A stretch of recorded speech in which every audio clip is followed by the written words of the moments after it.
Welcome back, ladies and gentlemen. We are here at the MSS of Barcelona. It is round 2 right now. We have Gerard Franke versus Marc Merida Rodriguez. Both running a quite interesting team because especially we have the Azumarill, of course, on Marc's side. It's quite interesting, but Overpump Fire has seen a resurface as well. So I'm very happy to see that come back actually, because I feel it is still a very good pick because you can still, thanks to the Mold Breaker, you can break through anything really, thanks to things like Ferrigraph, so you can still priority spam like that as well. So without further ado, let's take a look at how these players are gonna do in this second round of Swiss, of course. Boop. Yes. All right. We had a few issues, that's why round 1 was not streamed, but we are back here. We've got the Azumarill and the Chimpao right now as the lead, as Rillaboom plus the Fluttermane on the field as well. Grassy Surge and the Sword of Rune activating as well, being Azumarill kind of threatening, to be honest, as it is, of course, has that huge power. It works nice in combination with all of these attacking Pokemon, and especially with Sword of Rune, being able to make sure that it is to do devastating amounts of attack. Unfortunately, Rillaboom still on the field as well, does have the option to just fake out either of these Pokemon to scout out what the intent is, of course, from Marc. Marc does have the possibility to protect here in one hand, but you don't want this Fluttermane to just be able to go rampant either. So, looking at the positioning, let's see an immediate Terra as well. It is the Terra onto that Azumarill. It is going to go for that Terra Steel, meaning it is going to be able to resist Fairy type stab from the Fluttermane, and it is going to be able to resist the Rillaboom as well, as the Protector is coming out from Chimpao, trying to maintain its sash as well. So we have the Fake Out coming out onto the Chimpao, failing of course there, as the attack from the Fluttermane as well, with the Dazzling Gleam coming out, doing almost close to nothing really, as we have a Liquidation just into the Fluttermane and just being able to kill that straight off the bat.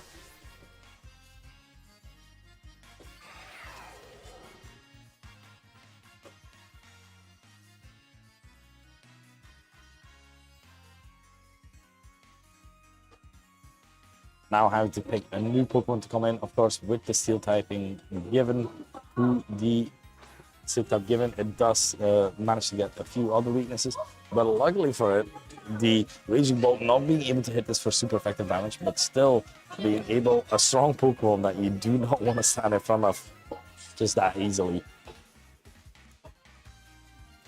Rillaboom does carry the option to protect as well, not the Assault Vest version as we have seen quite often, but being able to take the game a bit more slowly, as sometimes that is a bit better to just assess the situation correctly, as we have the Terra from the Raging Bolt just as well. It is going to go into that Terra Electric. This is Boom Boom Pow Town. It is time to hit with an enormous electric type attack, removing its Dragon type as well. We have the Grass Glide doing massive amount of damage to the Chimpao. Ice Crash into the Raging Bolt, only doing under 50, as we do have the Thunderbolt coming out right now. Electro Web coming out, being able to kill the Chimpao and doing decent enough damage to the Azumarill.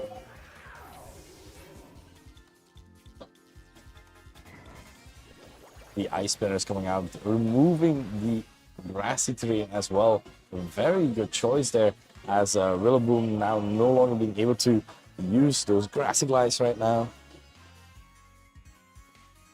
And with the Azumarill just being providing no more healing on the floor as well, as Landorus Therian comes in, and this is quite scary to face up against, because an Earth Power will still be able enough to kill this Raging Bolt as well.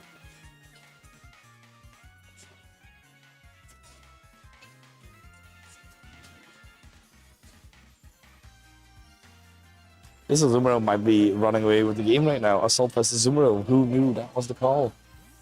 So we have the retreat from the Rillaboom this time around, going into that Urshifu, trying to reset terrain there.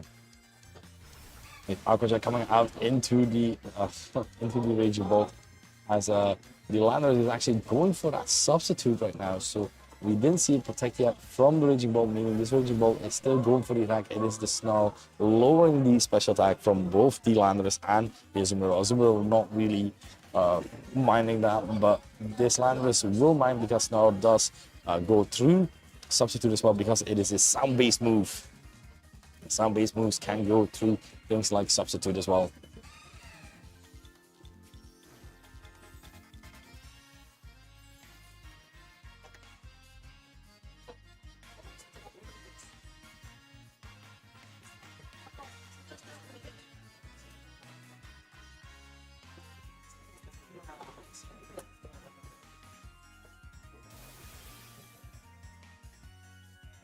Okay, we have another.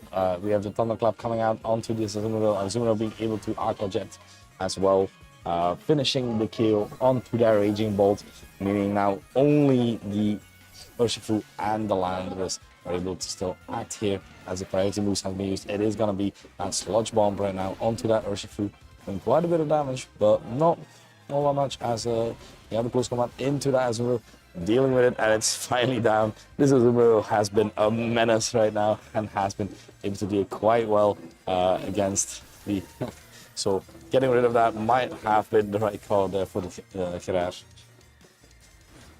As now last Pokemon coming in is that Rillaboom, of course.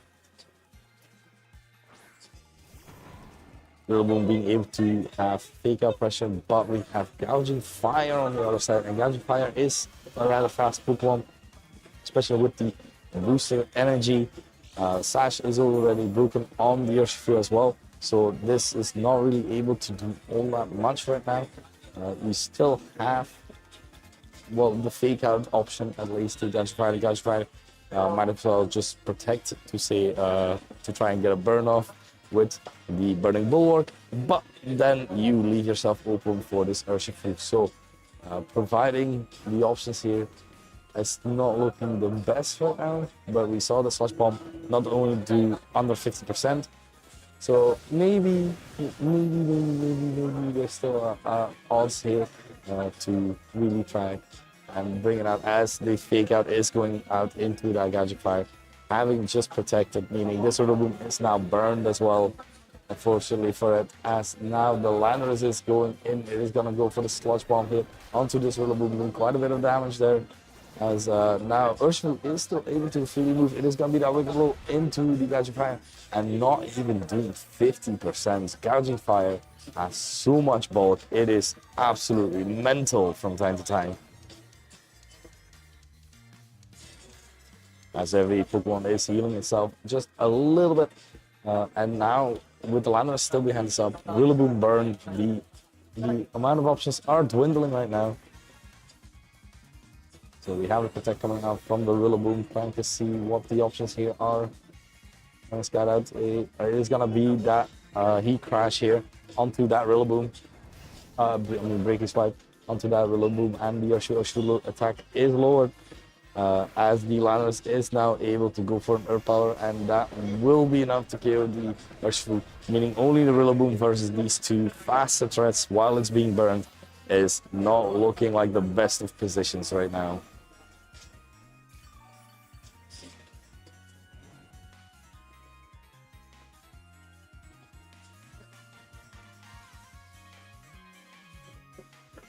At least we can still always Grassy Glide, as the Heat Crash will be able to take the kill and will crown Marek as the winner for this set right now. Very well played.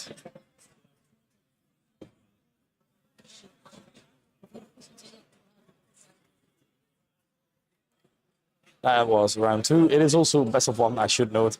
We will be soon back again with round 3. So congratulations to Marek again, and see you next round.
And that is GG for Ivan.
Hello, ladies and gentlemen. We are here at round 4. We have Albert Pospic versus Alex Moreno right now coming up. We have two interesting teams as we both have a Ferregraph and Ogerpon Heartflame. Mentioned in the last round that I'm looking forward to seeing the rise of Ogerpon Heartflame go up again, because with its Mold Breaker ability, it is able to just grassy glide through Ferregraph. So seeing that this is done here yet again looks like right quite nice, as Alberto is playing a bit more trick room oriented balanced team, as Alex is more playing a has trick room option, but also has the option to go a little bit faster with that with that tornadoes as well. Tornadoes, of course, being able to provide ample support with the tailwind, and even the possibility to Bleeding Storm to drop speeds even more, as the Trick Room option looks quite threatening as well with the Iron Hands and the King Gambit, plus then the, of course, the Ursula Blood Moon. This is, of course, best of one, so you can't afford to make any mistakes here. So looking to see what these players will do as this match will ensue. This is, of course, you have to make such good calls against Ursula Blood Moon, because sometimes they just go for the Blood Moon without any protection or even without Trick Room, and you will get punished for it accordingly. So definitely watch out for that as we are heading into our game.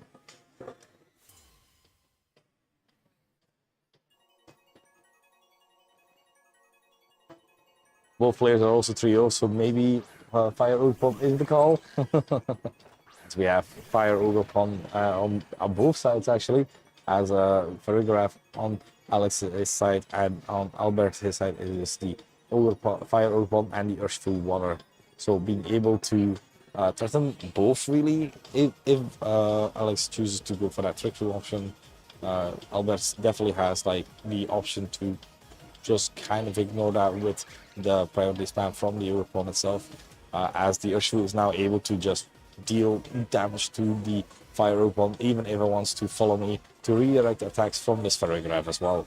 So looking at the options at hand, it is looking like a follow me is coming out from Alex's side, making sure that no attacks will go into his Ferregraph, as the Surging Strikes are going in. Not doing all that much because no Mystic Water boost, but still doing over 50% at a neutral one is still respectable, as we have a Swords that is actually coming out from that Fire Ogerpon from Alberte's side, as the Trick Room is being set up right now. So the Ogerpons might be just as fast as each other, or you do have, of course, the option that one of them is a bit slower, as we have seen that the Ogerpon from Alex looks like to take a little bit less from Surging Strikes than I would have expected to take.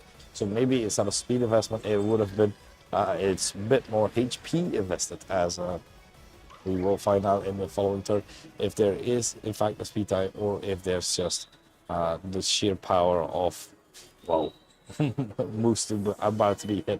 As Urshu is switching out, it is gonna go into that Rillaboom, meaning Grassy Glide is back on deck with that boost on the +2 from the Ogerpon already, being able to make sure it's able to do as much damage as it can, as we have the Terra activation as well. From the other side, it is gonna be that Terra Fire onto the Ogerpon, making sure that it gets an attack boost, and it just gets a bit stronger now as well. As Alex does get the ability boost with the attack right now, meaning Grassy Glide going into that Ferregraph, not a KO just yet, as the Psychic is coming out into the Rillaboom with quite a bit of damage, and now a +1. Alex is going for the Ivy Castle. Will that be enough for the KO onto this Ogerpon? It is neutral, of course, as it is going to be enough at +1. It is a devastating move, of course. So having this pitted up against you, not really the most fun way to experience it.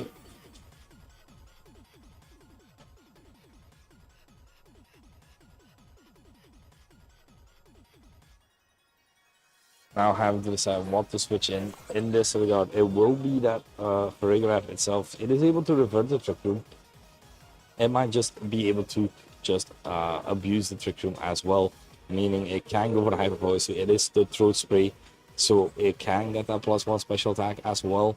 Overpong is already quite low. You do have the option to just go for a attack with Rillaboom as well, as it is just a single Pokemon, which is slower than the Overpong.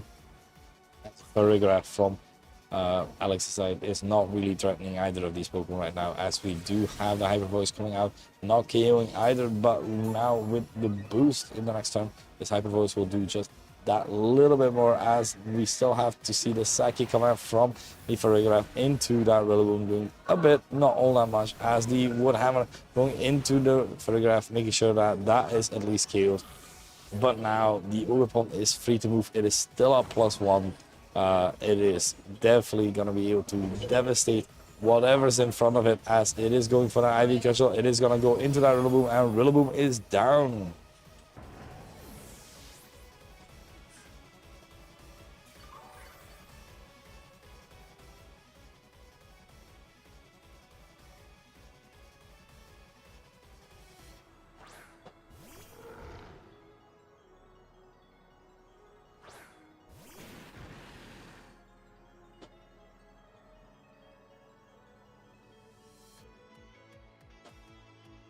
And now with the Urshifu Scarf, Urshifu having to come in versus this Ursula, which is able to deal quite a bit of damage, so to say, to either of these Pokemon right now.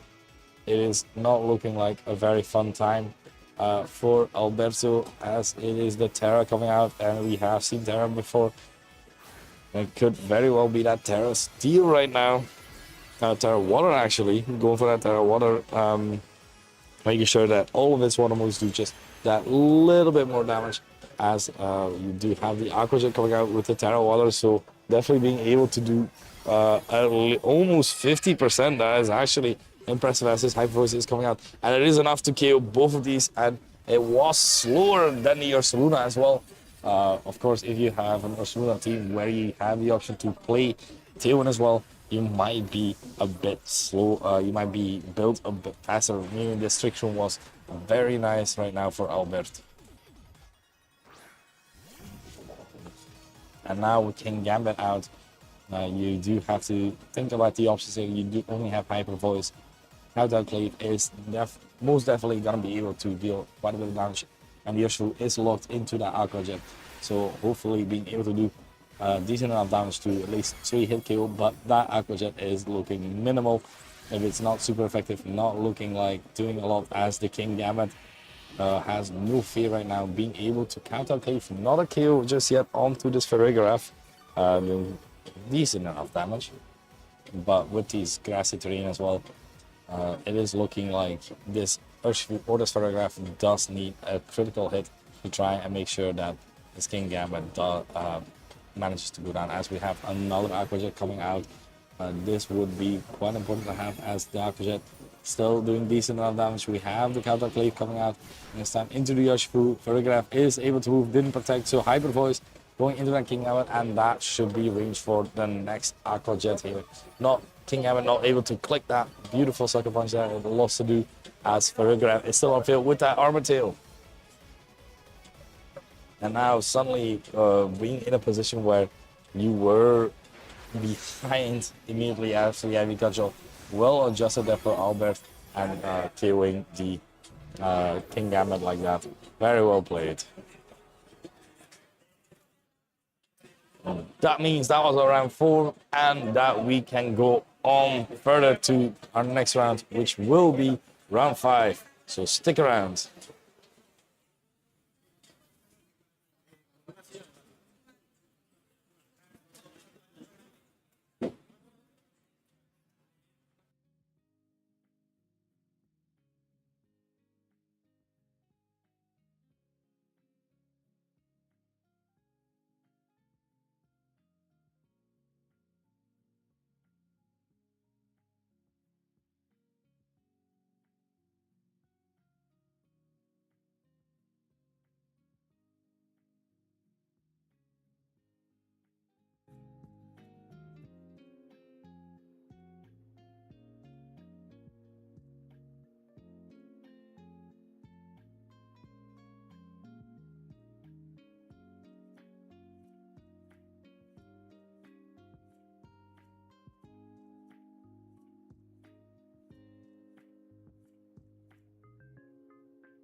All right, we're back here at round 5. Julian Pinheiro versus Fernando Risota. Right now, both players are 3-1. Hopefully going in 4-1. One of them right now, as we have their teams. I do have to mention the immediate thing as well. There's a freaking Palafin and it's Choice Bandit, and I love him, and I don't want him ever to leave me again. I missed you so much, Palafin. It's been so long, my little baby. So looking very much forward to seeing Palafin in action, hopefully, which I don't think is gonna happen, especially with Ugrapod, Raging Bolt, and Amungus, the trio that just hates water, so to say. As we are starting, and let's take a look at this game.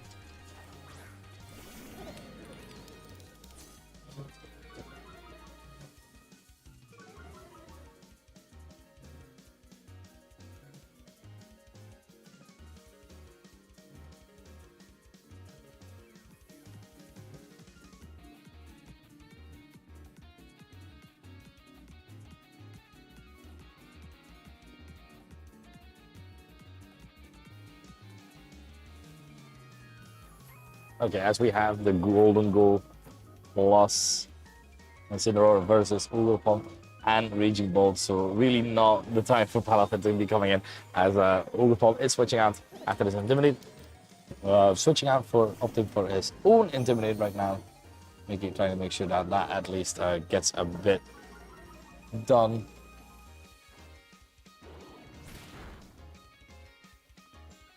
As the Massive Ball is coming out from the Golden Goal as well.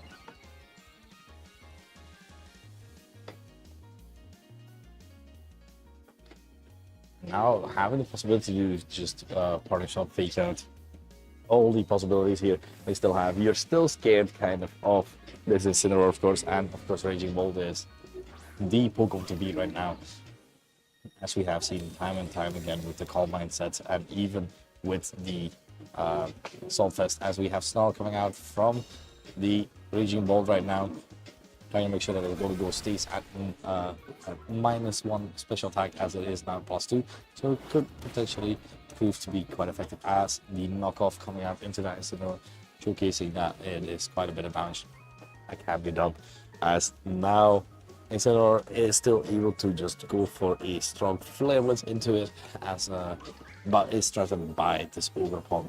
So now it's decision time, really, as to what is the best course of action.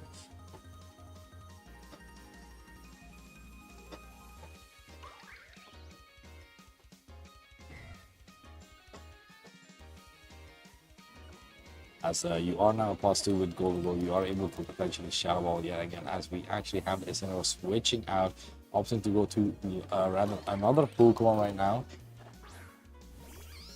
as it is the Amungus. Amungus being quite able to sponge an attack from the Ugrapod, but this Golden Goal will prove to be a bit more difficult, as it is going to be able to go Terra Fairy right now, wanting to make sure that no damage could be done to it by, less damage done to by Incineroar, as the Ivy are going out into the Amungus, doing close to no damage there, no critical hit, as the Massive Ball from Golden Goal going in yet again.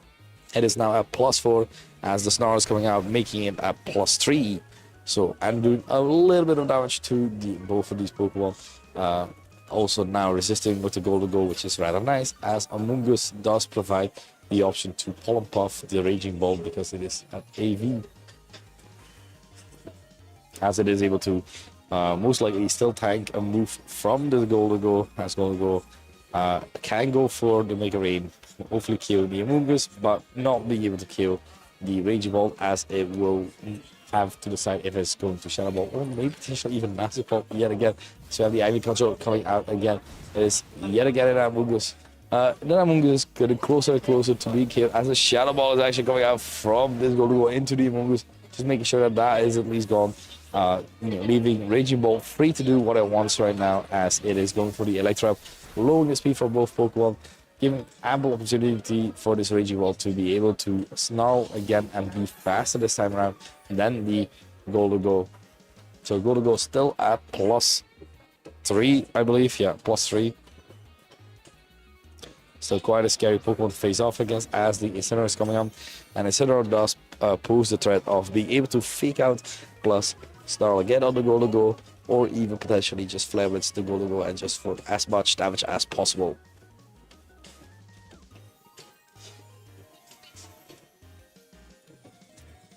So Julian has to decide here what else to bring, what to do in this situation, as you rather not want your go faked out plus attacked as well. So with the leftovers recovery, you do have the option of just protecting, which is rather nice.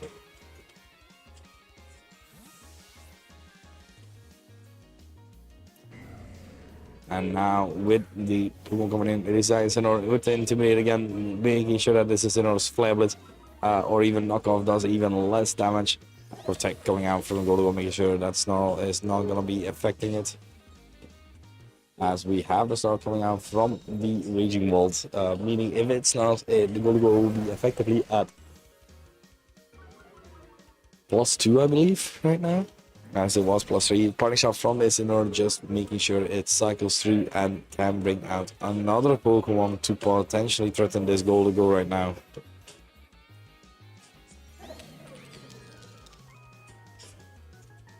As it is the Ogerpon, fresh, no Intimidate onto it. I mean, and it's already switched in.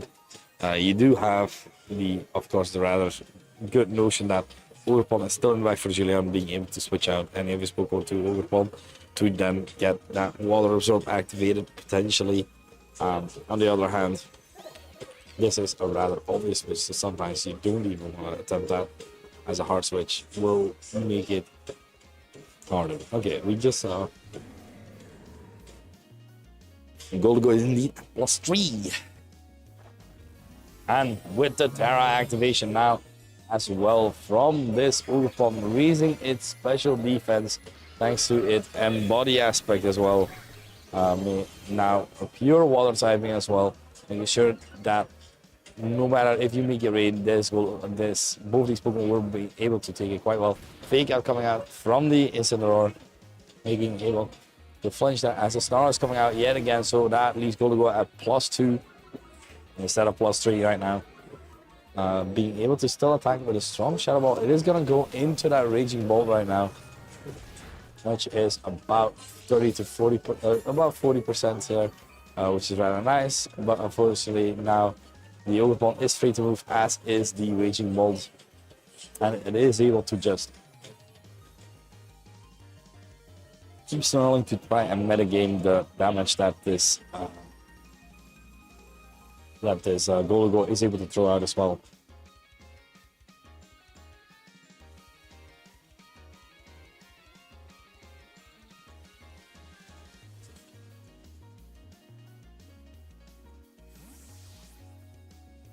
Now with this switching back out, it is gonna be that Ogerpon yet again. Let's take a look if there's gonna be an Ivy Control into that slot.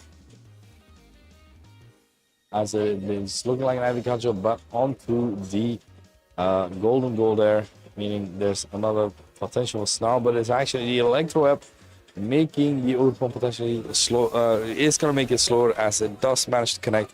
Gonna make it slower than opposing Ogerpon for sure now. And you can still go for follow lead, but at least one of these moves will still hit the Golden Goal.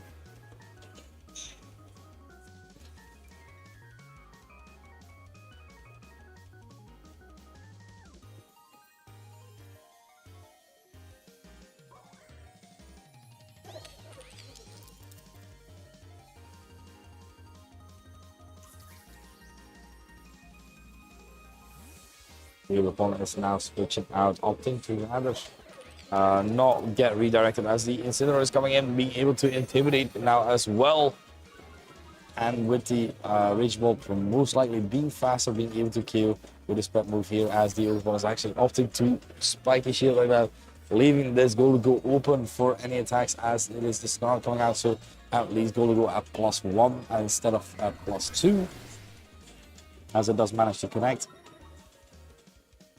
And now a +1, going for the Massive Claw, meaning it is back to +3 as well. Golugo still having a lot of staying power right now. Incineroar is able to just intimidate yet again with a potential fake out or even party shop. As the Raging Ball is just able to keep clicking spread moves as long as they are needed, because with Ogre Ball in the back, you are able to chip quite a bit through this Golugo still, especially thanks to its Terra and Ivy Cudgel, the chance to crit as well. So we have to switch out from the Ogre Bomb into that Incineroar. Yet again, it is going to be the Intimidate onto Incineroar, lowering its attack. Intimidate also the Raging Ball, but not really playing Dragon Hammer today. As we have a Snarl coming out, so that means Golugo is now at -2. Oh no, a +2 still, as a Nasty Ball last turn. And another lasting Nasty Ball will make it at +4 right now. As a party shot from Incineroar is going into the Incineroar itself and giving the opportunity for the return of that Ogre Pawn again.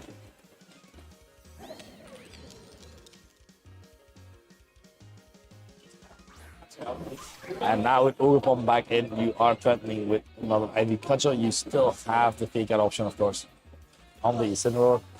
You are now at +4 with Golugo, and we have seen how much a +3 Shadow Ball did to the Raging Bolt. It could very well spell disaster if you might be able to get a higher roll there in that regard.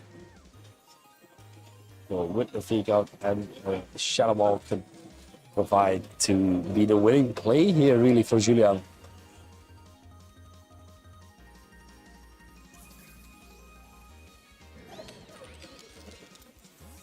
Oh, the Raging Ball actually opted to switch out. It is gonna go into that Incineroar yet again. It has been intimidated. Going both into the Golugo and the Incineroar, of course. Attack is lowered, and we see the spiky shift from the Ogre Pond. Meaning this fake out will go right into that. As no, it is a parting shot actually correctly predicting that the Ogre Pond was gonna be able to spiky shield there. Meaning being able to redirect any sort of attacks with his Ogre Pond in the next turn.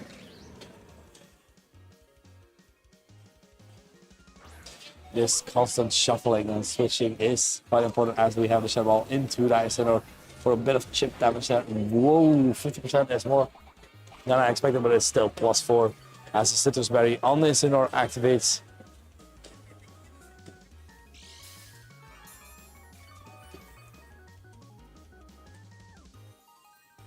Ogre Pond still staying healthy thanks to his leftovers, his backup snacks there.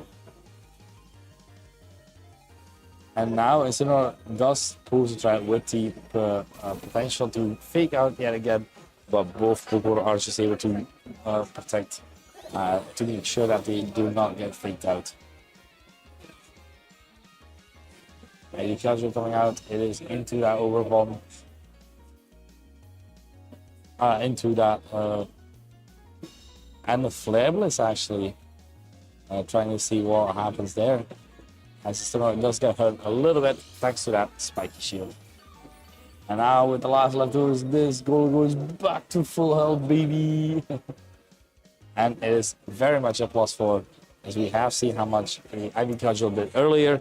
This could spell disaster if go for another Ivy Cudgel or potentially a Horn Leech onto the Ogre Pond as well. And it's looking at this Golugo, it has just been sitting here, plotting and enjoying. As actually we have confirmation that Fernando's Ogre Pond is faster than the Ogre Pond from Julian's side, meaning that Horn Leech will be a KO right now. And Incineroar is going for the body shot, but that is not gonna work right now because of the goodest gold. And with the Shadow Ball on from +4 Golugo into the Ogre Pond, barely surviving as it is quite low there. And now having the option here to choose what to do. As Landorus Incarnate is able to switch in, is able to try the Earth Power onto the Ogre Pond or even the Incineroar.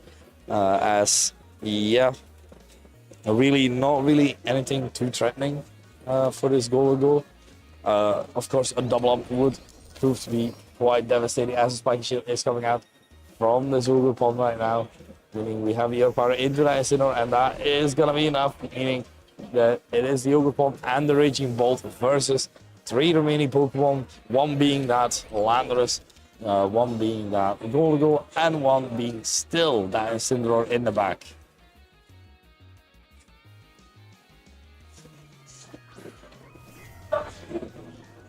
Okay, Raging Bolt coming in.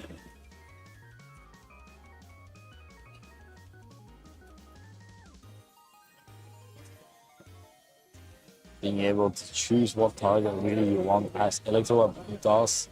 The Raging Bolt is faster than both these Pokemon, but +3 Shadow Ball will still hurt and potentially kill Raging Bolt. As we have a Thunderclap coming out actually, and it's gonna be most likely the IV Cudgel as well, just going into that Goligo slot right now. Oh no, it is into the Landorus slot, and that is a one-hit knockout, leaving the Goligo free to do what it wants right now.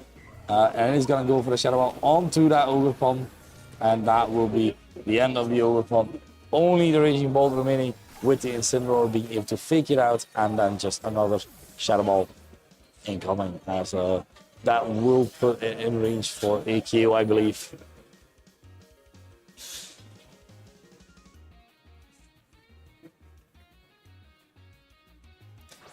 As we have Incineroar coming back in, quite healthy still, being able to fake out onto this Raging Bolt, and Raging Bolt not really able to do anything. So, seeing the writing on the wall, that is a win for Julian. Well done, Julian. That means we will be back soon enough with our next round. This means round 6, the last round of Swiss.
Okay, we have returned after a small crash of the computer itself.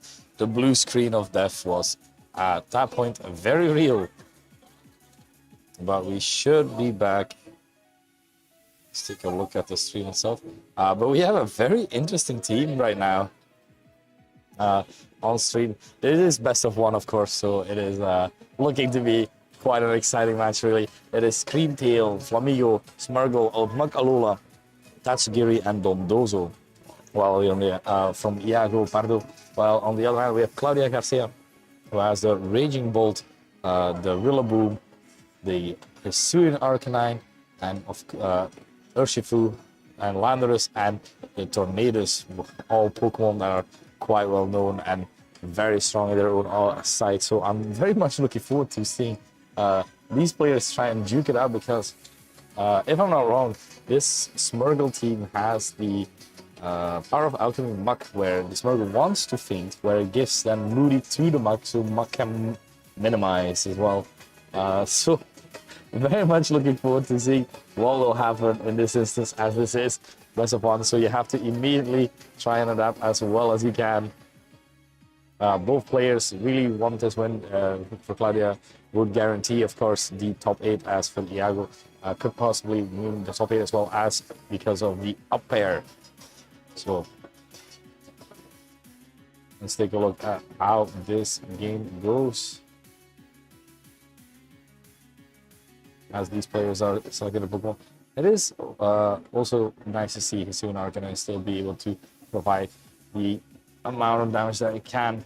So let's take a look at what these players will bring, as it is Hisuian Arcanine and the Tornadus versus Smurgle and Dondozo.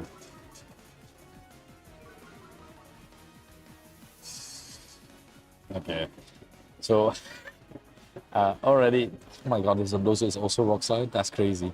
Okay, so we have Rock Slide Dondozo as well. We have the possibility of Tatsugiri switching at any time. That is the power of Dondozo Tatsugiri. We've seen way more Yon Dondozo than we have seen Dondozo Tatsugiri right now. So seeing Dondozo make a grand return is kind of exciting, actually. So let's take a look at what these players will do.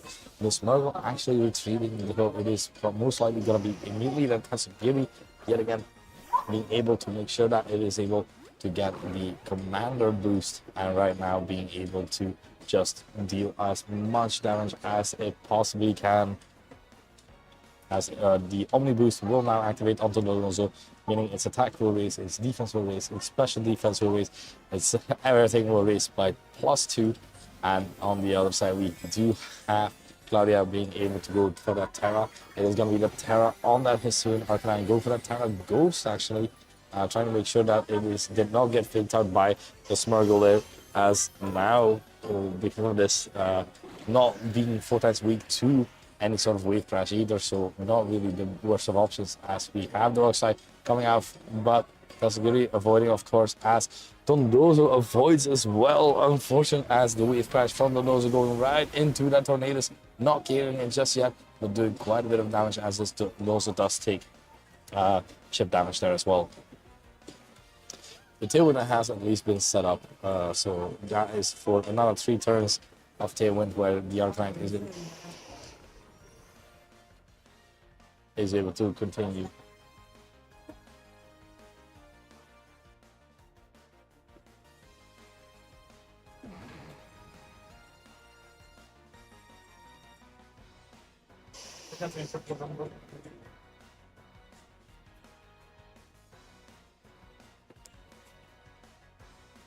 Scary avoiding the attack here, and Dondozo avoiding the attack again with the Rock Slide.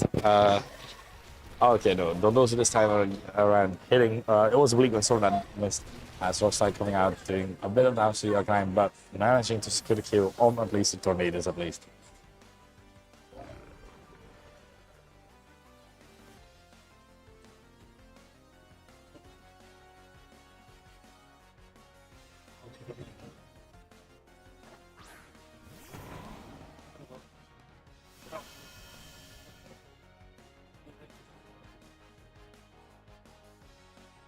Rillaboom coming in with the Grassy Surge, being able to provide a fake out support as well, as we are zoomed in on Sekiri right now, which is not even there. That's funny.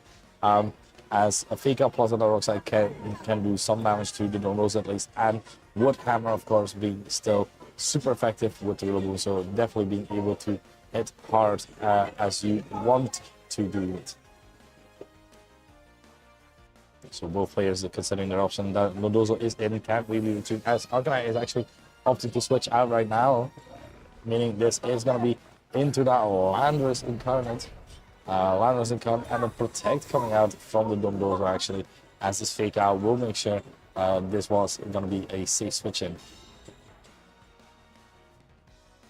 So with this safe switch in, the Landorus is still in turn of Tailwind, being able to deal a bit more damage to the Dondozo, as with the combination of course, the Rillaboom being able to potentially Wood Hammer for as much damage as possible as well, to just be able to deal with the Dondozo. We have a Sludge Bomb. Citrus Berry being eaten as well, as the Wood Hammer coming out into that Dondozo, and that is enough for the kill, securing that kill. The Rillaboom luckily being faster in Tailwind, of course, +2 speed. And now Tatsugiri still on the field, not really able to do anything, as it just came out of Dondozo's mouth, looking around and just seeing a monkey and a, of course, the deity god that is Landorus, with a wrath of 1,000 suns right now, as Muk Alola is able to come in as well.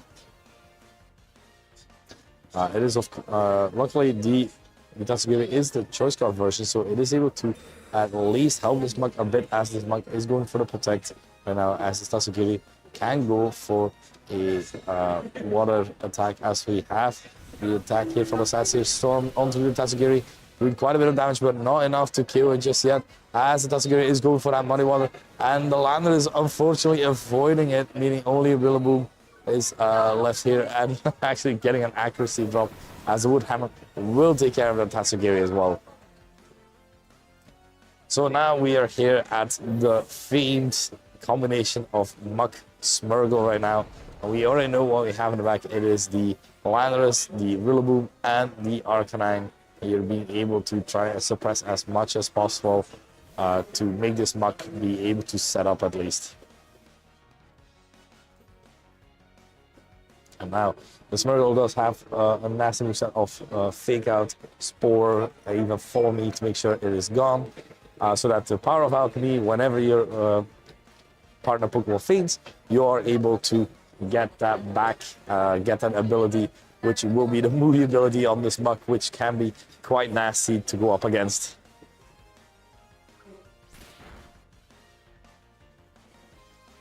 As we have the Fake Out coming out, Wood Hammer into that Smurgle, Slaw, of course, leaving, still being alive, thanks to that Focus Edge. Having one more HP, having one more attack to be able to do, as well as this Muk is able to go for the Minimize. It's a dangerous game to play, but right now this Muk is able to get a boost. Moody does actually, so we see a boost somewhere and a decrease as well. As Muk, it is quite a dangerous game to play, as Grass Drain is still up, so Rillaboom is able to Grassy Glide before this Landorus, which does make it possible for it to go down, but that is correctly read by Yeager, protecting both their Pokemon here to make sure that the Rillaboom tries to go for that Grassy Glide. It is not going to be effective, but it is onto the Spiking Shield, and it is not enough to kill just yet onto the Rillaboom, as the Earth Power coming out right now onto the Muk. Make sure that it is able to hang on for just one more turn as well. Grassy Terrain is gone, so no more Grassy Glides as such. So Smurgle is perfectly able to just follow me now to make sure it gets killed, so the Muk is able to go for another Minimize that as well. So this is a dangerous game to play, as you are making the accuracy of your opponents less, but you are still able to hit potentially to have the Terra activation. This time it is that Muk going for that Terra Fairy, making sure that it is able, a great defensive typing really.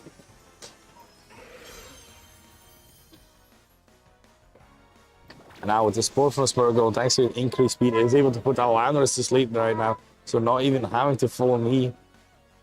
Meaning right now with this type combination, the landers is gonna stay asleep for just a turn. Woodhammer from the Rillaboom finally killing that Smirgle. And now we will see the magic unfold that is Muk Alola. As Power of Alchemy will take the ability from the Smirgle, which is becoming, of course, that that Moody with the minimize as well, being able to try and reduce the accuracy of both these Pokemon as much as possible. And now we'll see Moody activate as well.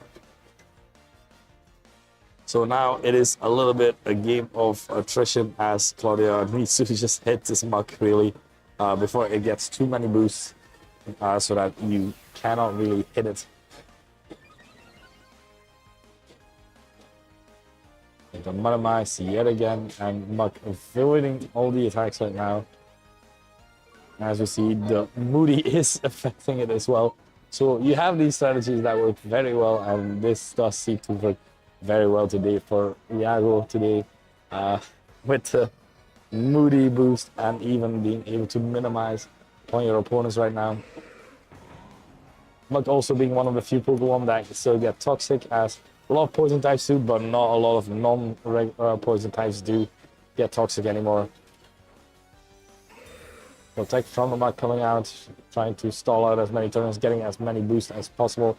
As well with the minimize, as Alanos is still asleep.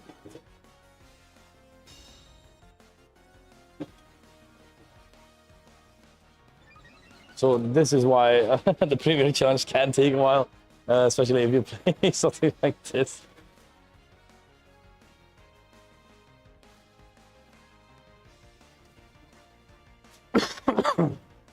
Sorry, it's the MSS today. But best of one, baby.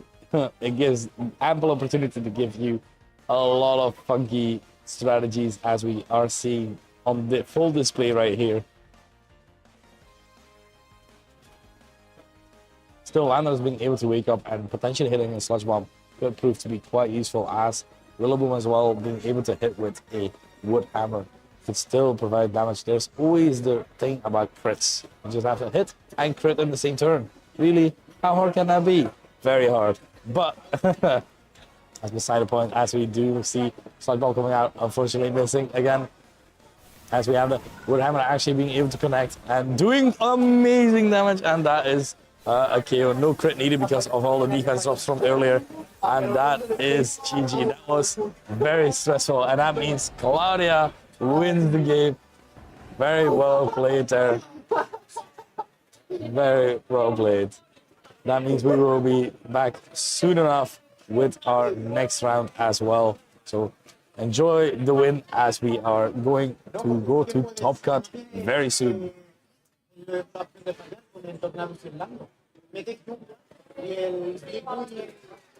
No, pero la avalancha no nerfeó. Si tienes moves con 100%, o sea, con precisión garantizada, aunque...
All right, welcome back here, ladies and gentlemen. We are here at our top card. We have Jordi Martinez Fact versus Jan Altissim Bresco going up against each other with both. Well, honestly, let's say things as they are. Jordi has the quite interesting team with the Basque Legion there as well. Choice Band being able to really try to use Swift Swim to make sure that you are able to have as much power as possible for your Pokemon.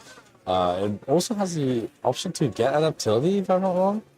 So, Basque Legion not really a Pokemon I use a lot, so but very much excited to see how that will play out because we do have the Archer Ludon, which people have been sleeping on, in my opinion, and in best of one, I feel like this did prove to be quite effective, as we can see that they are both, of course, in top 8, and of course, on Jan, his team, like balance, and balance is really good, as we all know, as we all should remember.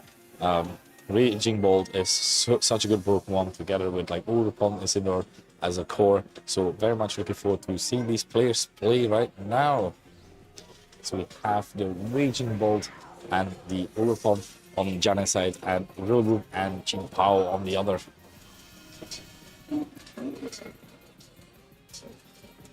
Rillaboom is able to force a Protect at least already, as it is now able to make sure that it is able to make one Pokemon at least flinch, as the Qingpao is, for all intents and purposes, able to attack as much as it wants.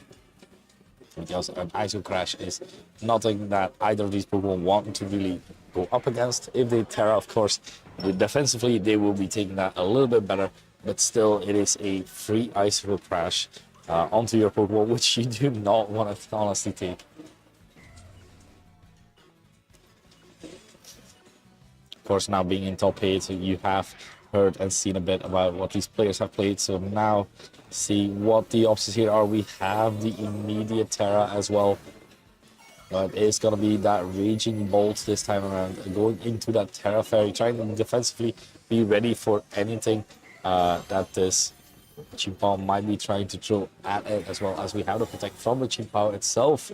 Not really falling for that bait here of the fake out, as Urupon going for the IV Cudgel there, as the Qingpao did protect herself, and now with the U-turn, doing a bit of damage to that Raging Bolt, and giving ample opportunity to switch out to another Pokemon. And we have seen a lot of this balance mechanic, as Isidore is a lot of the times a really good switch in, as we have seen. But this time around, it is going to be that Landorus actually, as the Raging Bolt going for the attack into that Qingpao slot, as well as it doesn't affect Nikita's, meaning this is the Electro Web that was being used right now, and immediate Terra usage as well, giving opportunity for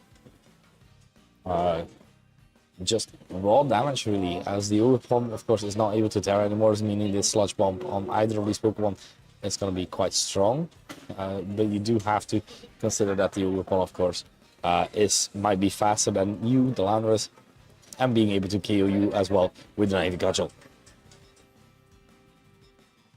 Especially when there's still a Qingpao on the field, lowering the defenses of all Pokemon reliably. Okay, we have a switch out from the Qingpao, going into that Rillaboom yet again.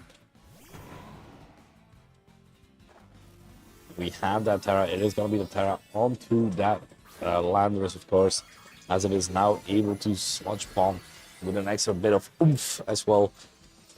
This is Stab Sludge Bomb from a Landorus coming out, which will definitely prove to be a lot of damage, as we have the Protect coming out from the Urupon itself.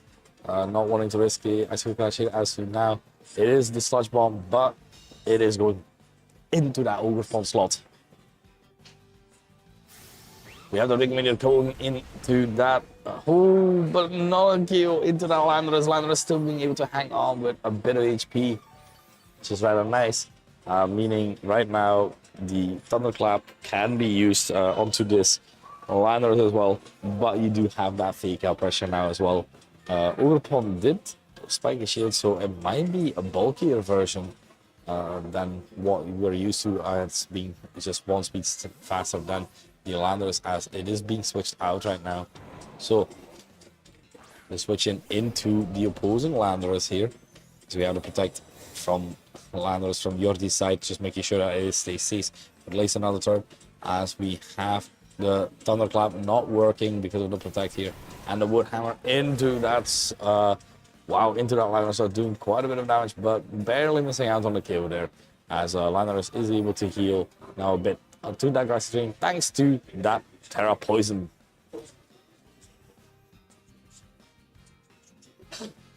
You don't have fake out option anymore, but you do have Grassy Glide being able to kill the Landers from this region at least. The Raikou itself, the Raging Bolt is already at -2, so the Dragon Pulse or even Drake Meter will do way less right now, as we have the switch off from the Landers itself, trying not to beat out a potential Thunderclap yet again, as the Chimpao is actually coming in, dropping all the defense here of all the Pokemon here. Now Sludge Bomb coming in from the Landorus.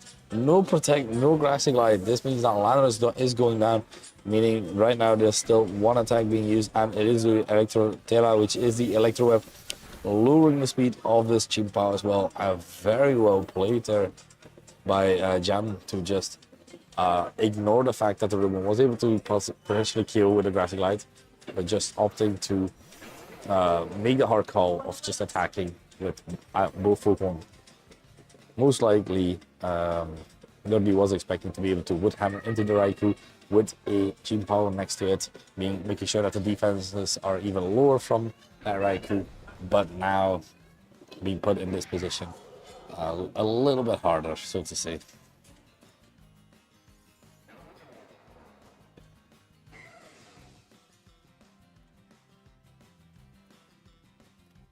At least the Landorus is healing a bit of his HP, potentially being able to go for yet another substitute, being able to go for a bunch of substitute as well, as it is grounded. But looking at the HP stat, I don't know if it has just enough for getting that substitute up, as we actually have to switch up to the Pelipper this time around.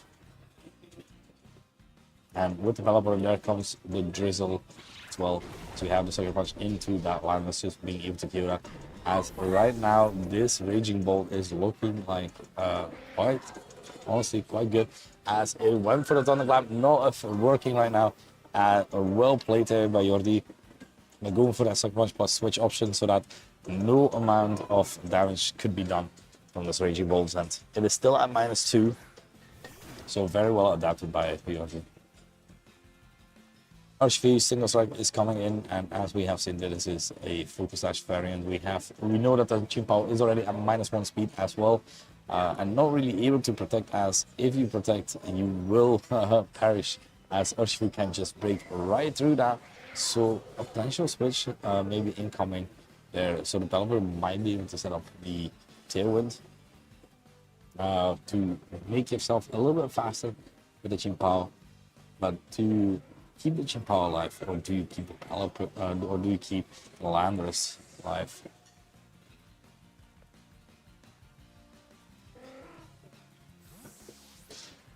We have the switch out from Chimpao into that Landorus yet again. We can definitely be able to see just a powerful move here from that. It is the Protect from the Pelipper itself, as we have the close combat into that Landorus, which will be enough to kill it. It is resisted, but close combat is still a very powerful move.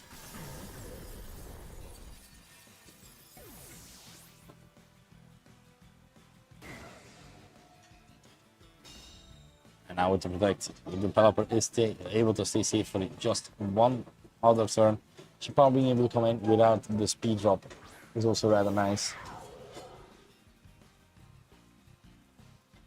as all the defenses of all the Pokemon are dropped yet again.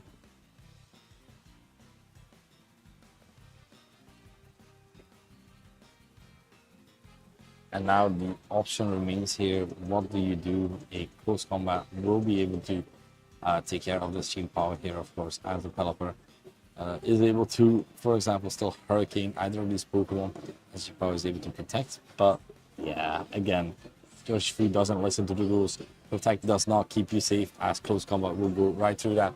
Wicked Blow will go through that. But if you are predicting a possible Sucker Punch, no bad play. We have the helping hand from Pelipper. Try to make sure that this Chimpao is gonna do all the damage it could, as we have the Thunderclap not working. As we crash into that Raging Bolt, is it gonna be enough? It is not doing a lot of damage, but the close combat will finish it off. And that means that the Chimpao is now done, and only the Pelipper remains.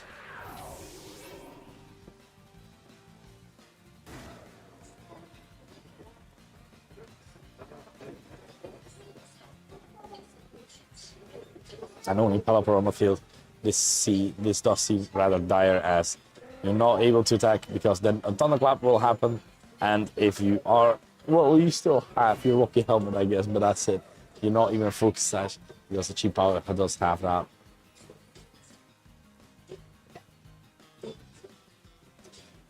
This team seems to be quite adept at like trying to get as much damage off as possible, but with both a Sucker Punch user and a Thunderclap user, the Vasco Legion not really gonna have a good time in that regard, as maybe playing around with your Orlando's could be the play to make.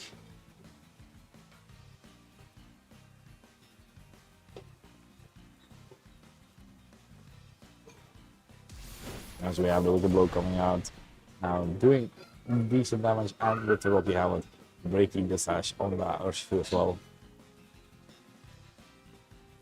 As Pelipper is just helping handling, making sure that he's trying to help as much as possible. Thunderclap coming out and KOing the Pelipper, of course. Already chipped and also 4 times weak to it, so definitely a move you can reliably click against the Pelipper. That makes it the game 1-0 this time around for Jan. Now, so let's take a look at what the adaptation can be for this next round.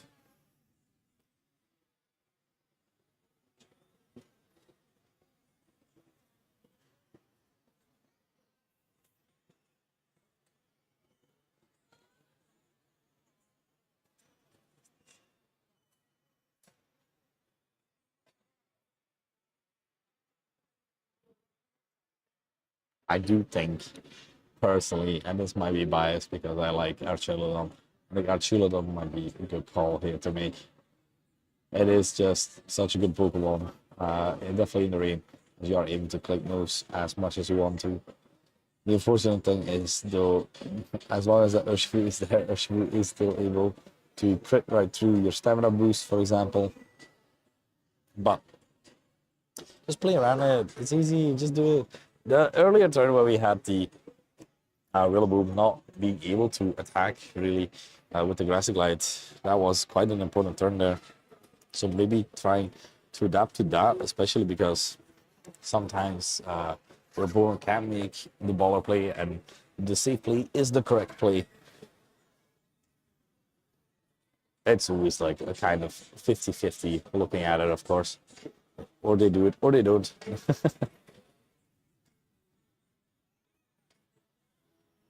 Alright, both players are locked in. Let's take a look at what they have brought this time around.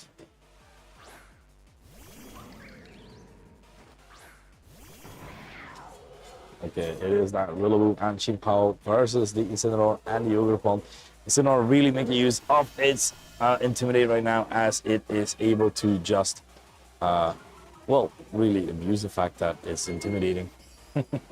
As both physical attackers, being Rillaboom and the Chimpao, not really enjoying this Intimidate. But of course, you do have the right possible switch here right now on Yordi's side, which is Archulodon as a perfect opposite to the Fake Out that could come in, as the Incineroar is actually being switched out immediately into that Raging Bolt. So we have a Spiky Shield from the Ogerpon, still being cautious for a possible U-turn or even a Fake Out, as a Fake Out going into that Raging Bolt, doing a decent amount of damage, but not that much. As now, you have to kind of decide what to do against this Raging Bolt. Heavy Slam, people have been debating on what the best move is, because you can have Heavy Slam from Archulodon to KO at least for the main. But if you have a Terra Fairy Raging Bolt, it's not gonna do all that much because Raging Bolt is quite heavy itself. It's a big Pokemon, as you can see. As Ogerpon goes the whole onto that little boost up, not really doing all that much. Might have been protecting the Pelipper to hard switching as the U-turn is coming out from the Rillaboom into that Ogerpon, doing decent amount of damage. And now you have ample opportunity to bring out the Pelipper. We have seen already the Electro, that is a certain possibility that the Archulodon, that this Raging Bolt might be clicking, and that will absolutely hurt this Pelipper, of course, being 4 times weak, as we have, of course, the electric move from the Archulodon going for it. It's a charge move, but in the rain, it is just a fully 120 base power move. Unfortunately, not being able to kill the Pelipper. We have Rigmini coming out from Raikou, and also not being enough to kill just yet, meaning this Pelipper gets to hang around for just another round. It is very low, so it could very well mean this is the last turn that this Pelipper is still around. You have the rain up, you have a few turns where you're just able to click the electric move, of course, where you are able to boost your special attack by 1 and then immediately hit something for 120 base power, as Pelipper is switching out right now. It's switching out to that Rillaboom, being able to put fake out pressure yet again, and we have the Ivy Cudgel going into that Rillaboom, doing a bit more thanks to the rain, as well as the another boost to its special attack from this Duraludon, trying to make sure that nothing in its path can ever withstand it anymore, as it is going right into that Raging Ball slot.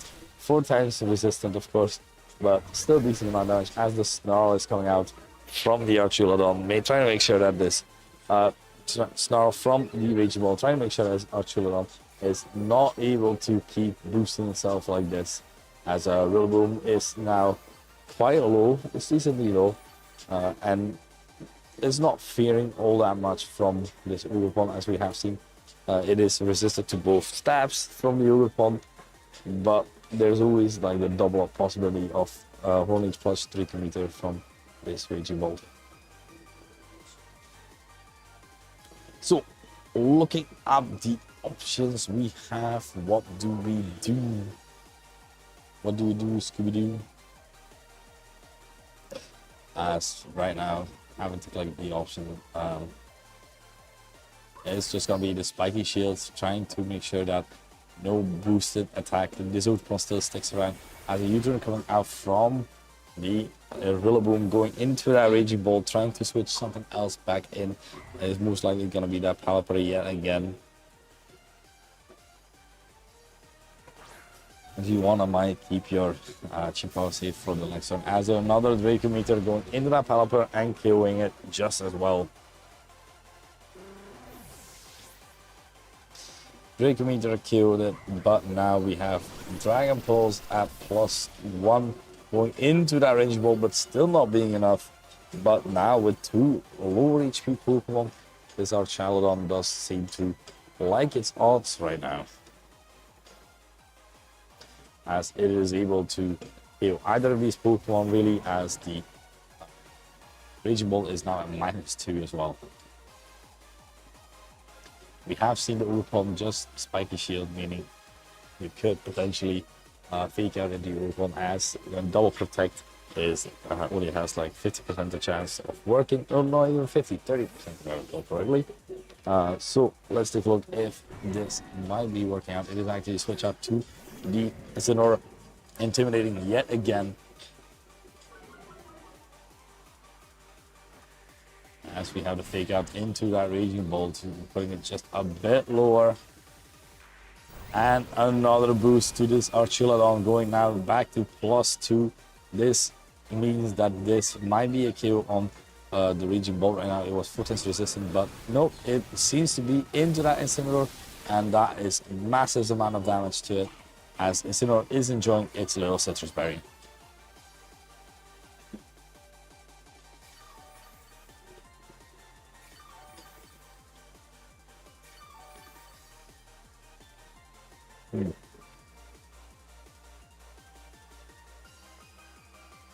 Rillaboom no longer able to fake out, but this Incineroar is fresh from the ball, meaning it is able to fake out any of these Pokemon and give the option to the Raging Ball to still go for any attack that it wants to, like a Star, for example, or even a Dracometer yet again. It is already, unfortunately, at -4, so not really a lot of damage is going to come out, but it might still be the best play.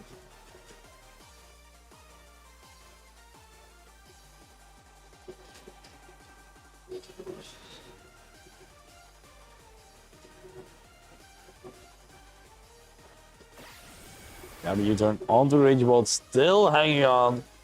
No fake out either from this intimidating Incineroar, of course, as the switch in is gonna go into that team power, and our defense is dropping everything right now except for itself. So the Rigimeter into that raging Archulodon, but not really doing any more damage, as it's able to get a stamina boost as well, and another +1 boost to itself with the electric type move for the last turn of rain as well. And it's going right into that Incineroar, which will be enough for the KO. And keeping the Raging Ball might be the best play here, as this Raging Ball is now at -6. So really not minding this Raging Ball onto the field.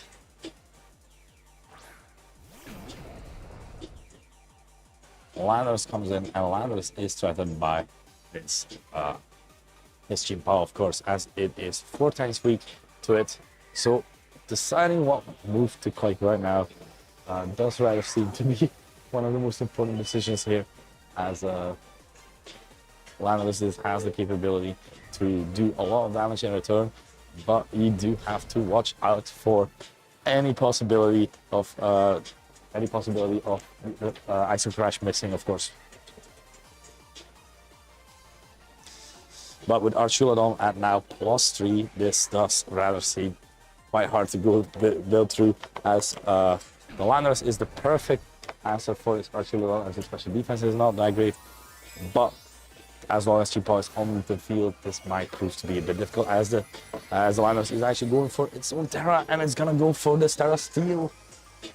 Terra Steel meaning it is resisting all Ice type attacks as well. We're treated to a double Terra on Tundra right now, as another Terra with a Sand-Terra Fairy onto the Raging Ball, trying to make sure that it is able to not be hit super effectively by this Earth Power. We have the Sucker Punch onto the Raging Ball, being able to KO that.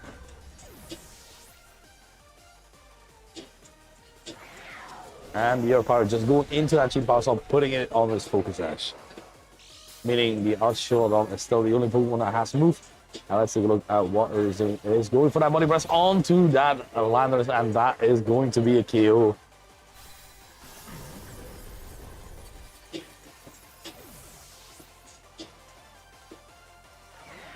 And with that, only the Ogerpon left versus these two Goliaths of Pokemon. Seems rather hard to fight this off, as Chimpao is able to just attack it, as well as Archulodon not really minding any attacks from this Ogerpon, as it has to crit quite hard through this Archulodon with an Ivy Cudgel.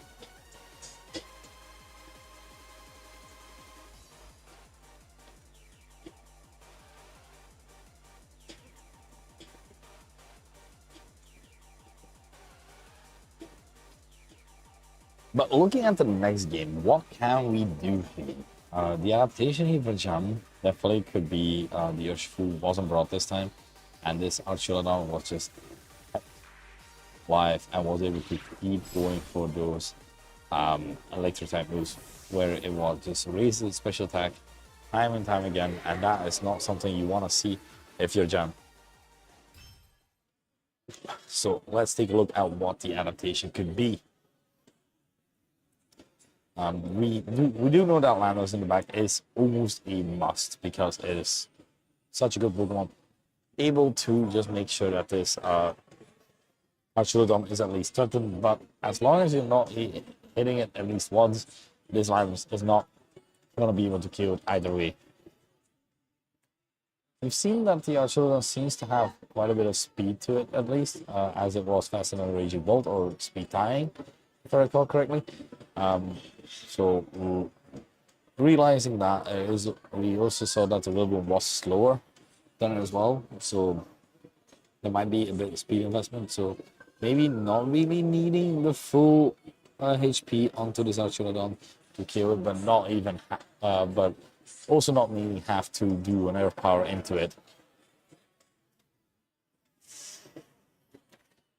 As the leads were seemingly quite fine, in my opinion, from the other side, Jan just has to think of how to break through this Archuleta, as physical Pokemons do have a hard time going up against it most of the time because of the possibility of Terra and the possibility, of course, of stamina boosting left and right.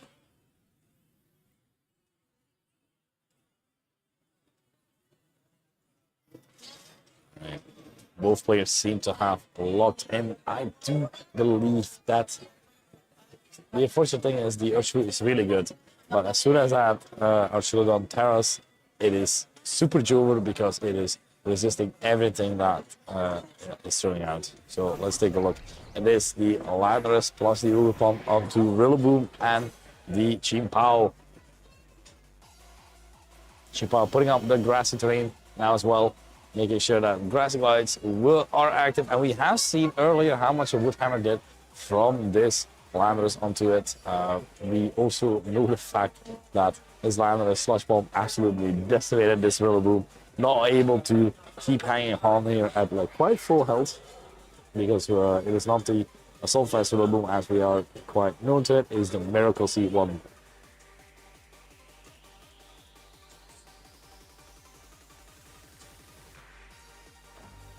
So we have the immediate Terra yet again, going just hard to the wall. It is that Landorus going through that Terra Steel, trying to make sure that no damage from this Chimpao or this Rillaboom will be able to make sure that it is chipped as steel typing. Might be the perfect move to have right now, as the fake out into the Landorus is just affecting him, not able to move.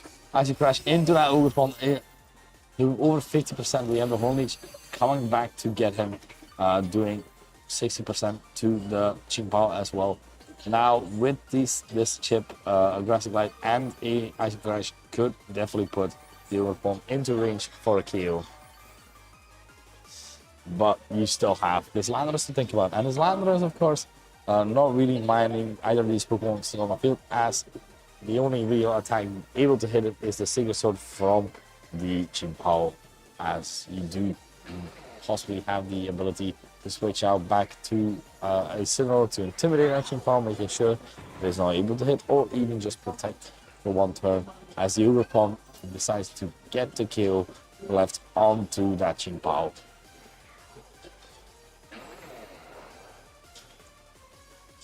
As we do have the options here coming around. Both players really playing to the utmost, because this is quite important to have as protect from the Chimpao. It is a spiky shield as well from the Ogerpon. Trying to stay safe, protect from the Landorus. It is only Rillaboom moving still, as it is going for that U-turn, but unfortunately not really working, as the spike shield will give a bit of damage to this Rillaboom as well.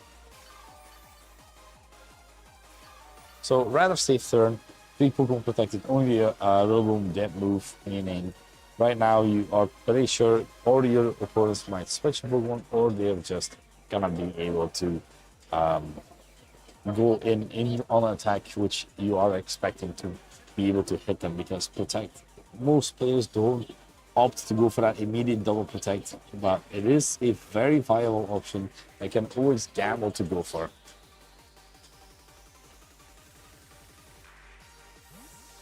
As the Ogerpon is switching out,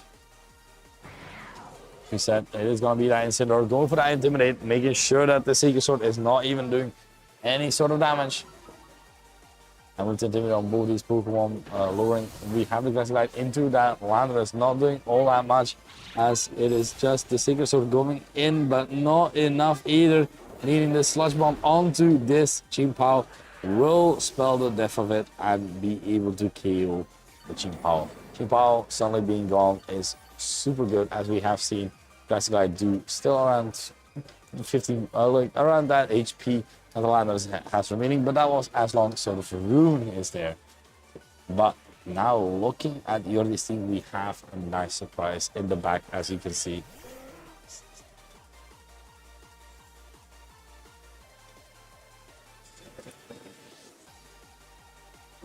Where Rillaboom is, well, the Incineroar is still able to just go for a fake out. The Lynx is not able to go for a substitute, meaning it has to attack or even protect, or the potential to switch out is always also there, as we do know Overpoint is in the back.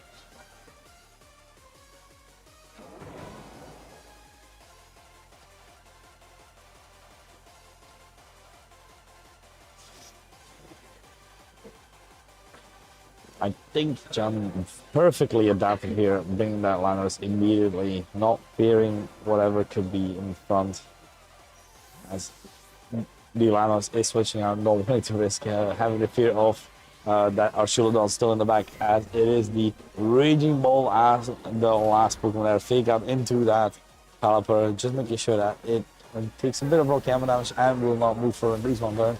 Wood Hammer into that Raging Ball, doing itty bitty damage at least. And now with the Grass Drain being able to heal up just a bit, which is always nice to have as well, especially when you are touching the grass. Unfortunately for Pelipper, it is not touching the grass, as most players would tell other people to go outside and touch grass.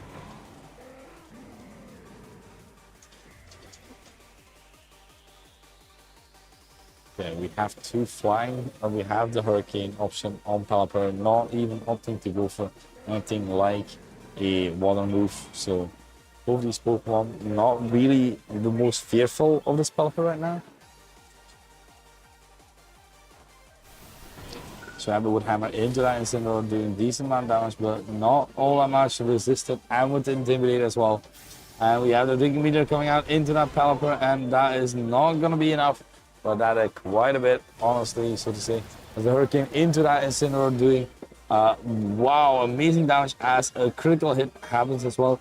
And the confusion as well onto the Incineroar, seeing that this Incineroar still has to move. It will eat its Citrus Berry first, but will this Incineroar be able to manage to get through this confusion? It is not, so it hits itself. Unfortunately, not being able to things like Partnership or even Flare with this Rillaboom right now. The Raging Bolt is also at -2 again, as it was in the last game, going to -6 even. So now you do have the option to process and adapt, as the Incineroar has taken quite a bit of damage. Pelipper is low enough to definitely die to a Thunderclap, but that is the case, of course. Are you really willing to risk that?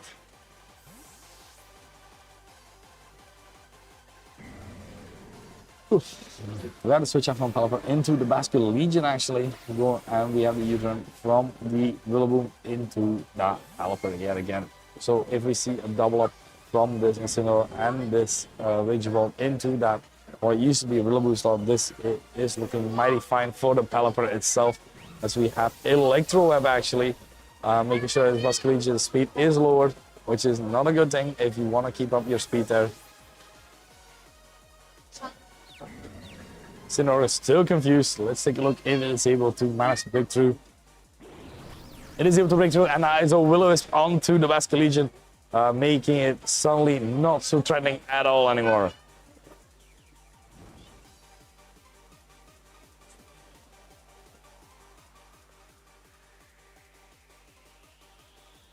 Rillaboom being able to come in. And now Rillaboom not really able to do a lot of damage to either of these Pokemon, but no longer intimidated, still able to hit at least for a bit.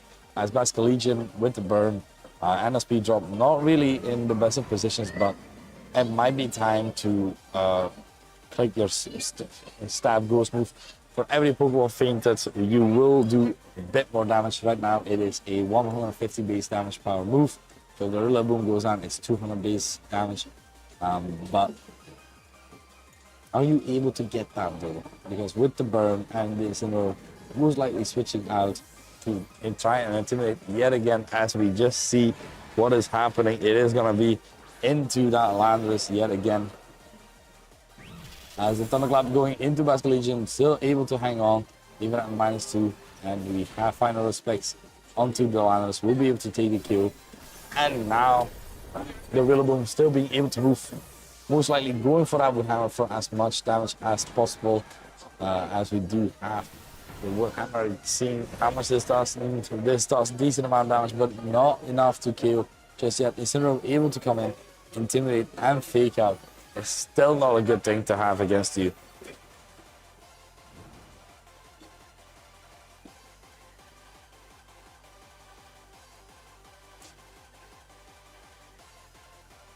And there is the Incineroar yet again, with the possibility of faking out that Rillaboom. Not yet on the Basque Legion, as it is still a ghost type right now.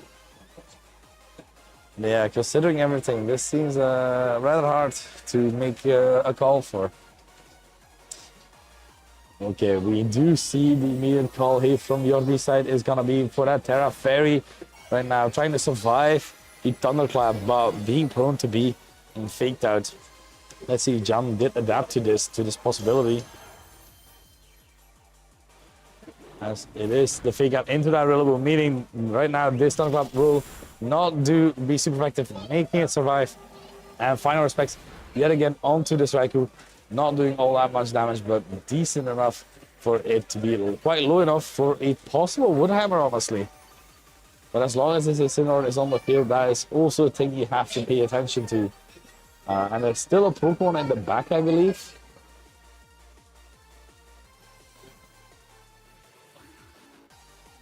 So not really having a lot of options. The Raging Bolt's still at -2. Being able to Thunderclap at least something, as it is going to Thunderclap the Basque Legion.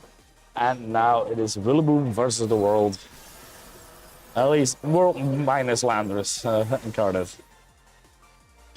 As this Woodhammer is going to go into this Incineroar. Is it enough to kill it? It is not enough, meaning this is right now going to be able to go yet another Will-O-Wisp or even a Flareless, as we have it into that Rillaboom, and that will be enough, and that makes Jan our winner for this set, going on to top 4. Very well played there. Well adapted there, and showcasing that even at -6, the Raging Ball is still a useful Pokemon to have. We'll be back soon enough with our top 4.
Hello, ladies and gentlemen. We are back here. We are here at top four. We have Forhart Shaduri and Dominguez de la Haba. Both players have made it to top four. We haven't even streamed it just yet. So very much looking forward to seeing this team as we actually have quite interesting matchup as it is the Urshifu, the Ursaluna versus other Ursaluna as two Ursalunas right now on our screen, but they are neither the same as we have two Urshifus on the field, which are also not the same. So very much looking forward to seeing how this will play out. We have we have the Hard Trick Room team variant with the Ursaluna and Torkoal next to Cresselia, which Hisuni Legend is able to nicely support that as well. Florida being able to use that Sun also quite nicely, and Urshifu just a nice finisher really. As on Forhart team, you have the Urupon, of course, just Choice Scarf Urshifu, and just Ursaluna with the absolute power that it has to be able to bring out the damage it can. And also, personally, a favorite of mine, Arcan Hisui. Very good Pokemon, very good boy, very good dog, and it likes clicking a rock slide. It might not be 100% accurate rock move, but it is a very good move to have. As in but now we are getting into it as these players are completely ready to just showcase what they have brought today and fought with today as well. As we have the Torkoal Lilligant with the Arcanine Sui and the Urpon lead. As we have the Intimidate activating first onto this Torkoal, and then the Drought activating as well right now. Being able to provide support with the Lilligant going after you, being able to make sure that this Torkoal is able to move first. But on the opposing end, you do have the Ogerpon, which does have it, if it goes for the Terra, it can be able to make sure that it is able to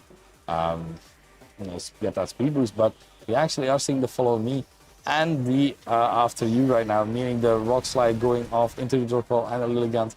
The After You not really doing that great of damage as the Torkoal unfortunately flinches as well. A perfect turn for Forhart right now, being able to Follow Me, the After You, which would not affect it anymore, as Follow Me is a priority move. No matter how fast Lilligant is, it can go faster than the than prankster stuff. Well, not really pranksters, just priorities really. As Arcanine is able to freely go for those rock slides right now. On the other hand, Lilligant now is able to go for the attack. Unfortunately, as long as that Ogerpon is following, you can sleep out of the Arcanine.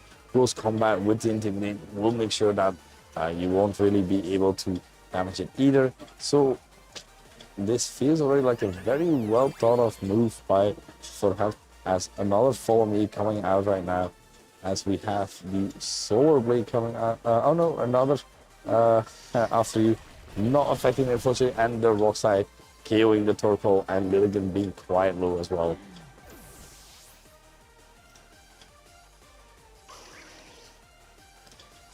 Lilligant Torkoal really strong, but beaten by the Grass Buddy Ogerpon.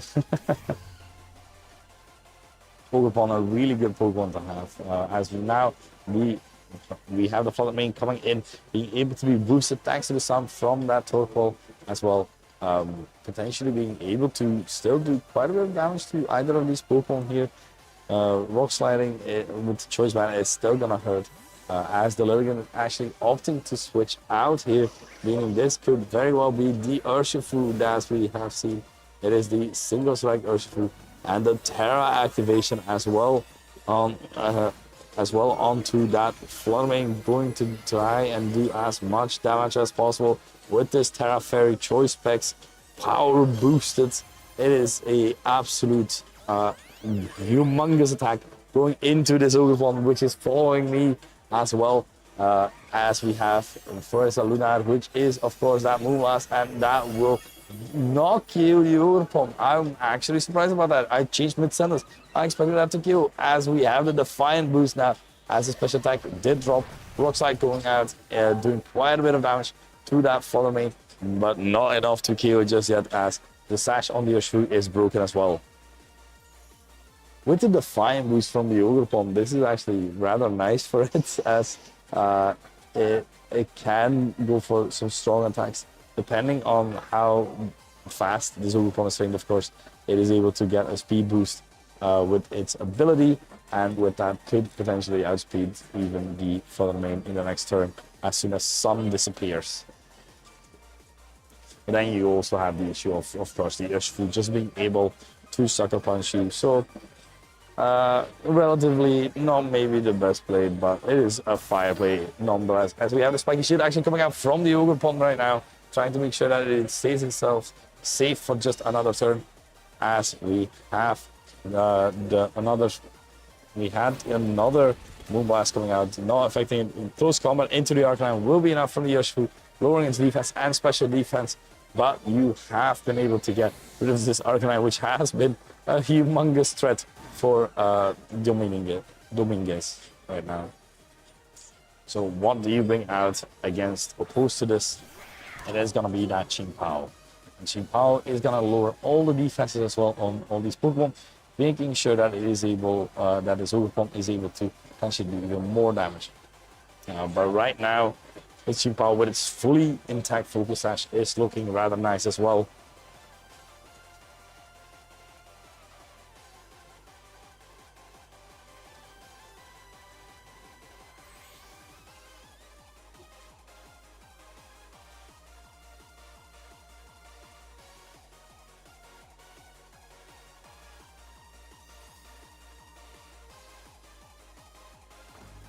As we have the Terra activation, it is going to be Terra onto that Qingpao. Qingpao going for that Terra Stellar, boosting every attack it has right now to stab, or even stronger if it's already stab, of course.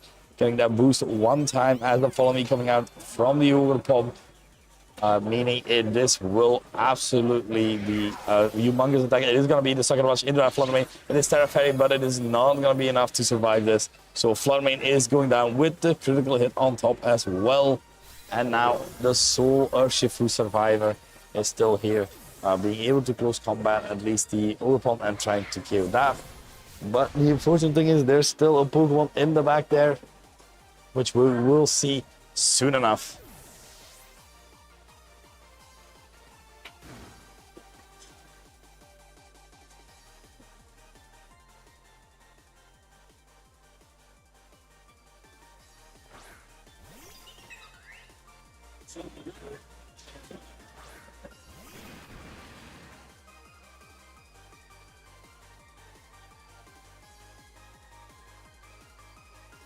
Okay, and with the Lilligant now coming in, no more Sun, and his Scarf Urshifu being able to be faster, of course, being boosted by the Choice Scar out, and not really minding that the Sun is gone, as it is able to just Surging Strikes with the Qingpao next to it to make sure that both the Urshifu or even Lilligant go down. I'm not sure if the Lilligant would go down, but with the Surging Strikes as well. We have Sucker Punch coming out, and Urshifu doing quite a bit of damage actually. Okay, that was a critical hit. I was not expecting that. A lot of crits throwing around here, but the close combat into that Lilligant will make sure that that is that as the Lilligant does go down, meaning only Urshifu remains, and this Qingpao still with its Terra Stellar being able to hit quite hard, as well as we have the Sacred Sword going into that Urshifu to get that knockout. Meaning right now, Farhat has the win this time around versus Dominguez. Very well played there, well adapted here to something that you do see a few times. At least we have seen a Lilycole a few times already, but very well adapted and showcasing why they are still in that top 4 as well. Dominguez will have to try and adapt here to this, Ogre Palm mainly with the Follow Me. It has that nice option to just make sure to make Dominguez his life a bit more miserable. Follow Me being able to redirect the after you as well is quite unfortunate there.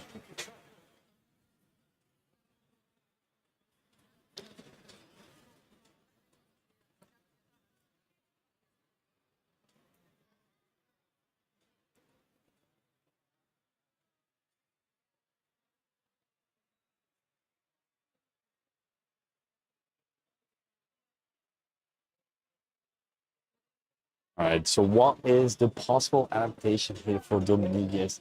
Maybe opting more for that Cresselia or Selena token instead of the ensuing Lilligant plus the Torkoal.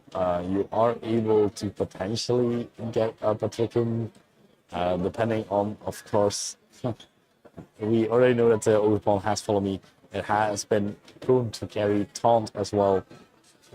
I have no idea if it is carrying it right now as well. This is close team sheets for me, so I'm just guessing. But if it's carrying that taunt and the Kasai is not carrying that Mental Herb, this seems like a rather good time. Not that great time to bring in Crystella either, so this Overpawn actually being the wall that stands between Dominguez and finals. As we are getting into our game 2.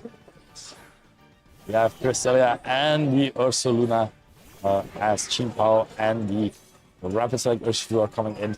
Rapid Strike Urshifu, of course, being able to go through the protect from the Ursaluna itself, as Cresselia is able to try and set up a Trick Room, while this Ursaluna has to consider go for that Terra Dragon, yes or not, because you are resisting, of course, the Urshifu water move, but you are not resisting any ice type move coming from the possible Qingpao.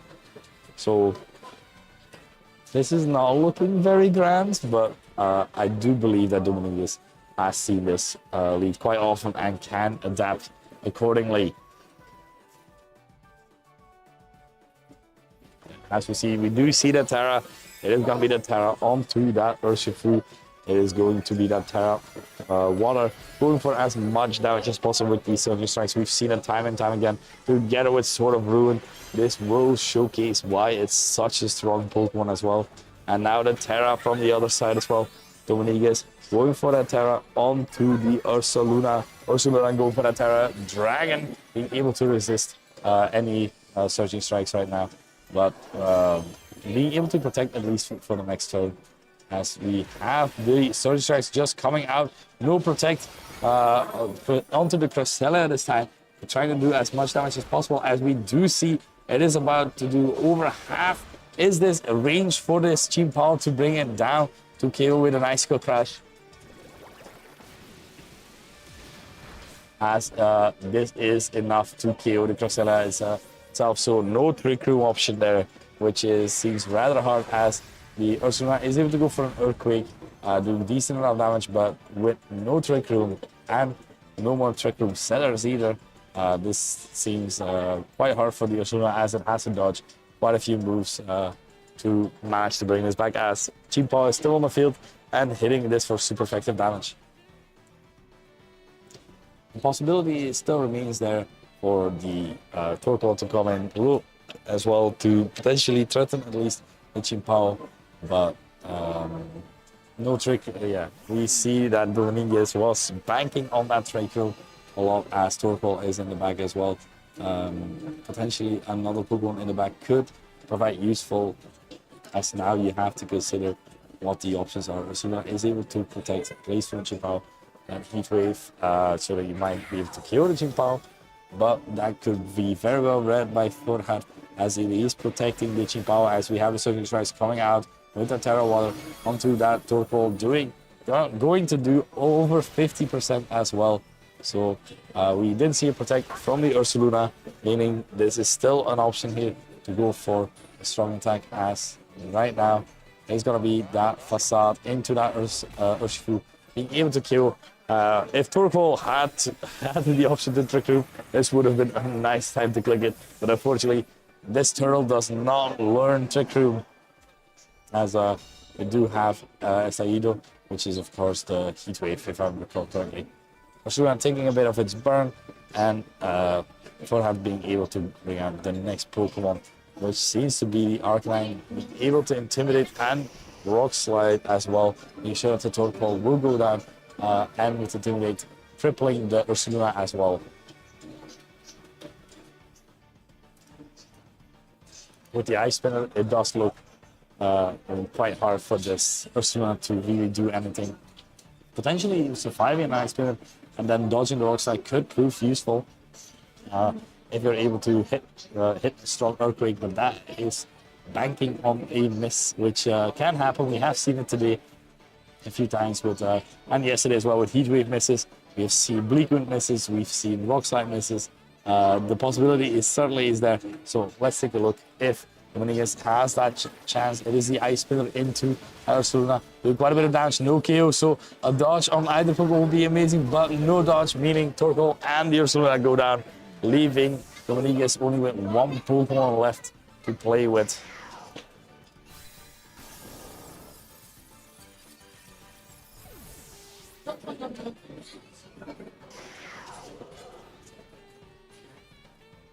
And with one Pokemon left, it is going to be that Hisuian Lilligant. It is resisting that Rockslide, of course, Chimpao as well. But it's still 3 Pokemon you have to deal with, which is not going to be the easiest of tasks, unfortunately, as the Arcanine is switching out into that Ogre Pump. And the Protect from Chimpao, meaning he can switch back into that Arcanine again for yet another Integrate, as we do have the attack here coming off from a Lilligant trying to damage this Chimpao. But now with the Follow Me from Ogre Pump, this does seem like very hard to deal with, as the Ice Spinner plus a Follow Me will make sure that that is the game, and that is the winner for that Chanduri. We'll go to our two finals as well. Very well played by both players. Forad was just very prepared about this. So we'll see you shortly in finals.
Hello, people. Can you hear me? Yeah. So, unfortunately, they're still playing semifinals. That's why the camera was zoomed in on that. But unfortunately, we have to quit streaming because I have to go.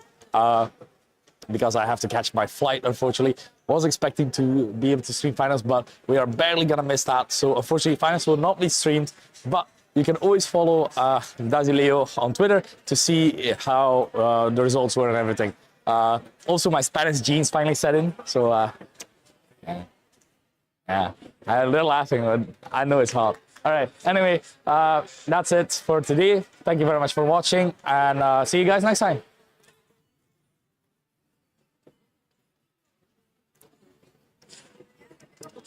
Let's take a look.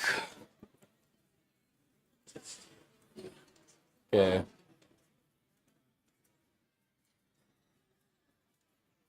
Oh yeah, I forgot to turn on my sound. Okay, we can turn it off.